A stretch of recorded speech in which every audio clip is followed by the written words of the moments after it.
Coffee మేకులు సహ కార్మికులు అనేక రంగాలుగా తింటారని కుటుంబాలు జీవనోపాధి కోల్పోయారు 5 సంవత్సరాల్లో. ఈనాడు చంద్రబాబు నాయుడు గారు వచ్చిన తర్వాత ఇసుక ఫ్రీగా ఇస్తానని చెప్పి అమలు చేశారు, సంతకం కూడా పెట్టారు.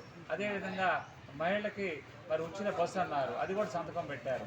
అదేవిధంగా అన్నా క్యాంటీన్ కూడా అందరికీ పేదవాడు వచ్చి హ్యాపీగా భోజనం చేసి వెళ్ళాలని చెప్పని ప్రతి చోట కూడా రాష్ట్రంలో పెట్టాలని ప్రయత్నాన్ని సంతకం పెట్టి అది కూడా చేస్తాం.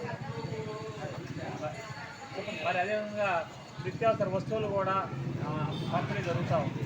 ఎక్కడ కూడా మరి దాదాపు అవకతవకలు జరిగితే మాత్రం సస్పెండ్ చేస్తానని కూడా వార్నింగ్ కూడా ఇవ్వడం జరిగింది. ప్రతి ఒక్క విషయం ప్రజలు చేరాలి.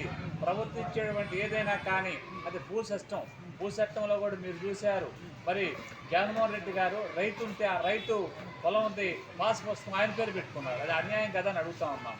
అదేవిధంగా చంద్రబాబు నాయుడు గారు వచ్చిన తర్వాత ఇమ్మీడియట్గా అది రద్దు చేసి ఆ పాస్ పుస్తకం అనేది వాళ్ళకి రైతు పేరే ఉండాలని చెప్పని కూడా కల్పించారు. అది వాస్తవం కాదని అడుగుతా ఉన్నాం. చంద్రబాబు నాయుడు గారు వచ్చిన తర్వాత పేదల పక్షాన నుండి అనేక రంగాలు కూడా చేస్తున్నారంటే అదే గ్రేట్ చంద్రబాబు నాయుడు గారి యొక్క విజన్ కూడా మనం చేస్తాం. 4 రోజుల్లో ఇది చేశారంటే ఇంకా చేస్తామన్నారు. అదేవిధంగా కాకినాడ పోర్టులో 8,000 మెట్రిక్ టన్నుల బియ్యం అక్రమంగా రవాణా జరుగుతూ ఉంటే ఇమ్మీడియట్గా వెళ్ళి మన ఆదిల మనోహర్ గారు మినిస్టర్ గారు వెళ్ళి ఇమ్మీడియట్గా పట్టుకున్నారు. అది ఎప్పుడు జరుగుతుందంటే ఆ రైస్ కూడా గత 5 సంవత్సరాల నుంచి రవాణా దొంగ బియ్యం మరి పంచదార అనేక రంగాలు కూడా ప్రభుత్వం మొత్తం దొంగలించేశారు. మరి ఇప్పుడు ఆయన ఇమ్మీడియట్గా రావటం వెళ్ళి అక్కడ పట్టుకొని వార్నింగ్ ఇచ్చారు మినిస్టర్ గారు కూడా.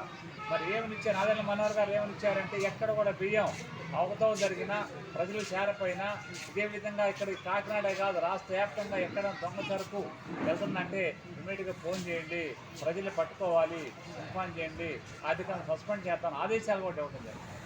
సరే అంటే ముఖ్యంగా ఇక్కడ ఏదైతే జగన్మోహన్ రెడ్డి గారు మాట్లాడుతున్నారు, దాదాపు మా కార్యకర్తల మీద నాయకుల మీద దాడులు చేస్తున్నారు, ఇలాంటి హింసా రాజకీయాలు చంద్రబాబు నాయుడు గారు ఫుల్ స్టాప్ పెట్టాలి, లేకపోతే మా చర్యలు ఉంటాయి అని చెప్పి నేను హెచ్చరిస్తానని చెప్పి చంద్రబాబు నాయుడుకి వార్నింగ్ ఇవ్వడం చూస్తాం. ఎలా అనిపిస్తుంది సార్, ఎటువంటి సమాధానం చెప్తారు? మీరు చూశారు మా చంద్రబాబు నాయుడు గారు ఎప్పుడు కూడా ఏనాడు కూడా ప్రతిపక్షంలో ఉన్న అధికారం ఉన్నప్పుడు కూడా మీరు 2014లో చూశారు. ఏనాడు కూడా మరి దాదాపుగా వాళ్ళని కొట్టండి లేదా కేసులు పెట్టి ఏనాడు ఇప్పుడు కూడా అంటున్నాడు ప్రశాంతంగా ఉన్నాం, ఎవరైతే చట్టపరంగా చేస్తే చట్టపరంగా చర్యలు తీసుకుంటారో అన్నారు తప్ప జగన్మోహన్ గారు చెప్తా ఉన్నారు. ఆశ్చర్యం వేసింది మాకైతే. ఏదో మా వాళ్ళు దాడులు చేస్తున్నారు, అనేక రంగాలుగా అవి చేస్తా ఇవన్నీ అబద్ధం. ఇవాళ ప్రతిపక్షంలో ఉన్నా కూడా మా వాళ్ళ మీదకి వెళ్తున్నారు, ప్రతిపక్షంలో ఉన్నా కూడా మా వాళ్ళ మీద దాడులు ఎప్పటికీ చేస్తూనే ఉన్నారు.